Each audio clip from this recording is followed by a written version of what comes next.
లాగా లేదు. ఇంత గొప్ప ఉంది నాకు వచ్చింది. నేను గ్రేట్గా ఉన్నాను. వాళ్ళ గురించి ఏం ఆలోచించాలి, ఎప్పుడు పక్క వాళ్ళు బాగుండాలి, ఇదే ఆలోచన నా గురించి. నన్ను ఎంత ప్రేమ చూస్తుందంటే అంత ప్రేమ చూస్తుంది. చిన్నపిల్లలాగా నన్ను ఒక వేయర్లా చూసుకోదు. నాది చైల్డ్ మెంటాలిటీ. మేమిద్దరం కలిసిపోయాము. ఇప్పుడు ఎలా అంటే మొత్తం మేమంటే అప్పుడు ఉన్నది లేని పరిస్థితి. నేను ఇక్కడే ఉంటాను. ఇప్పుడు ఒక 10 days నుంచి అది మా ఊరి దగ్గర ఉంటాను. నేను మా అన్నయ్య మనకి వెళ్ళను. మళ్ళీ తిరుపతిలో ఉంటారు వాళ్ళు. తిరుపతి అక్కడి నుంచి వచ్చింది.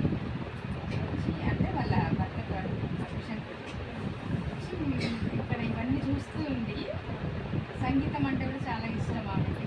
తను త్యాగరాయ గాన సభకు వెళ్ళి వస్తుంది కలిసి చాలా. నాకు ఒక తెలియదు, ఏదైనా పాట వచ్చు కానీ తను పాడలేదు అనుకుంటుంది. ఒక 2 టిప్స్ అలా చెప్పాను. ఎర్లీ మార్నింగ్ 4 ప్లేయర్స్ సాధన చేస్తుంది రోజు. ఇప్పుడు ఎంత బాగా పాడుతుందంటే అపశృతి లేదు తనకి. శృతిలో పాడదు, పెద్ద సింగర్స్ కూడా పాడదు అపశృతి. కానీ మా వదిన అపశృతి లేకుండా పాడుతుంది. సంగీతం అన్నమాట. సంగీతం చాలా 4 సంవత్సరాలు అన్ని